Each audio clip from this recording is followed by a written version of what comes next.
Terrans are an arrogant race. Our first attempt to contact them was relatively successful. The Terran leaders and common folk outwardly expressed their utmost surprise at the Alliance's diplomatic fleet landing in the Terran capital of New Washington, and our attempts at diplomacy were by all economic means successful. However, the Alliance's many species felt insulted by the Terrans' outright refusal of admission into the Alliance. The Terrans were, after all, the Alliance's first discovery of intelligent life outside of our home galaxy of Katred, so their rejection was an unwelcome surprise, painting their race as arrogant and unwelcoming. Despite the Terran leaders' offers to economically cooperate with the Alliance in the form of intergalactic trade, their rejection still stung deeply in the eyes of our galaxy's many inhabitants. Throughout the first Terran months of economic cooperation, the interactions between the Alliance and the Terran Union began to reveal Terra to be home to perhaps the most pompous species in the entire universe. Their heads were filled with the idea that they were the personal creations of a higher power, that they alone were modeled after this mysterious deity. They believed themselves superior to every Alliance species in every and any way possible. Terran arrogance knew no bounds. We of the Alliance had many theories on just why exactly the Terrans considered themselves to be better than all else. The running answer always seemed to lay with the fact that Terra seemed to be home to its galaxy's only natively inhabited planet. We found evidence of Terran colonies throughout its entire galaxy, which they had oddly dubbed the Milky Way. But beyond that was zero evidence that any previous civilizations had originated beyond the Terran home planet.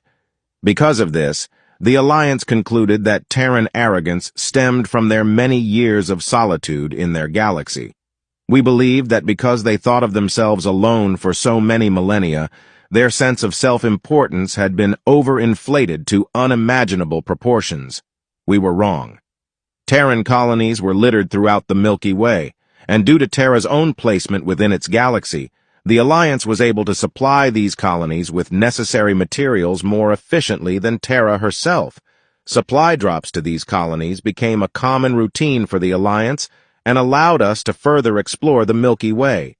However, the Terran Union made it clear that our supply drops to these colonies would be no more than that. A supply drop. The Alliance, under no circumstance, was to let their pilots off of their ships. They restricted our influence to the designated drop-off zones, not allowing us to stay or explore the Terran colonies, which was an outright shame. I call it a shame because each of the Terran colonies was unique to the planet it was situated on, utterly different to the standard cookie-cutter architecture that the Alliance adopted for its own colonies. The Terrans' own colonies seemed to be distinctly catered to their planet's unique environment and lasted eons longer than our own. It was almost as if the same Terrans who built these colonies had lived, evolved, and adapted to defend against the specific conditions on each Milky Way planet. The horror in our heart when we found out just how close to the truth we had been. It was a supply pilot who notified us. A supply pilot that started the chain.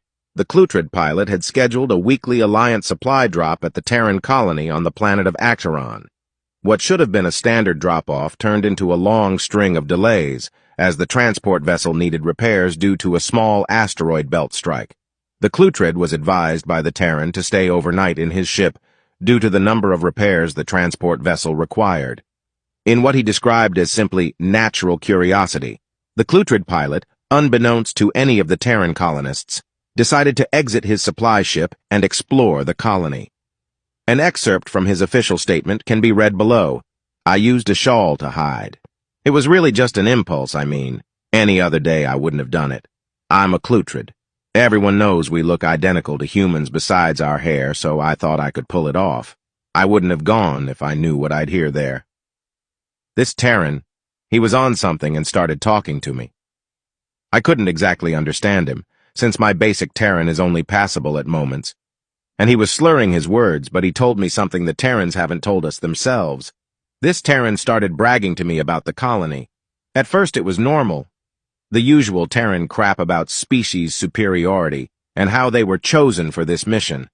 I thought it best to ask him what mission. He answered with one word: eradication. Asking him what he meant was interesting, because he must have been drunk enough not to understand what I was asking him. Instead, he started talking to himself about some planetary divine intervention in the name of their creator. When I asked him to explain, he simply told me to, and I quote, "Look around and ask yourself, who was here before us? We sure as fuck didn't build this godforsaken colony ourselves." End excerpt. After his official hearing, the Alliance began to conduct countless investigations into the numerous colonies that the Terran Union controlled.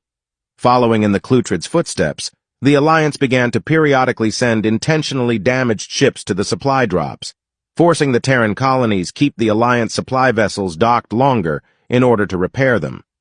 This extended period of time at the colonies allowed the Alliance to send in specially trained Clutrid spies. A grand total of 8 spies were sent to 8 different colonies, with the goal of uncovering the mysterious builders of these colonies. One by one, the Alliance received their answers. The Terran colonies weren't Terran-built, which could only mean one thing. Terra was never alone in this galaxy. Desperate for more information, the Alliance extended each of their spies' stay in the colonies. One by one, each spy made a horrifying discovery. Within each colony were various signs pointing to a civilization predating the Terrans' presence on the planet.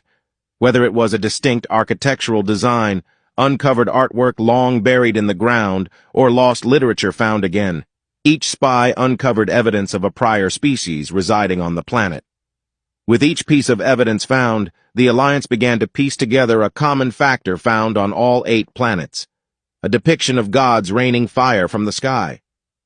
I distinctly remember the artwork found in tunnels below the Acheron colony, depicting a large space vessel clad with the symbol of the Terran Union, raising a planet to uninhabitable ash and dust. Our theory was wrong. We finally had the answer to Terran arrogance. Terra was never alone in this galaxy. The Milky Way was once a galaxy teeming with intelligent life. 128 colonies, 128 civilizations, 128 genocides. It was then we discovered the Terran mission, a belief that they had followed for nearly 2 millennia. Their blind belief in a creator led them to believe that they were the sole inheritors of not only Terra, but their sol system, galaxy, and the universe itself.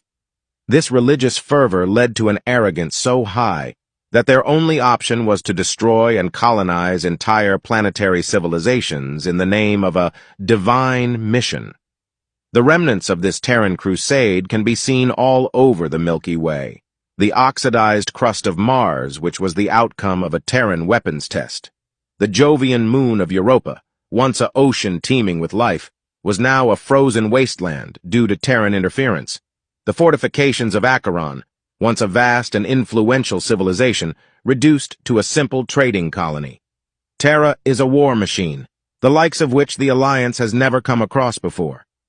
Our only hope is that they never turn their blade onto us.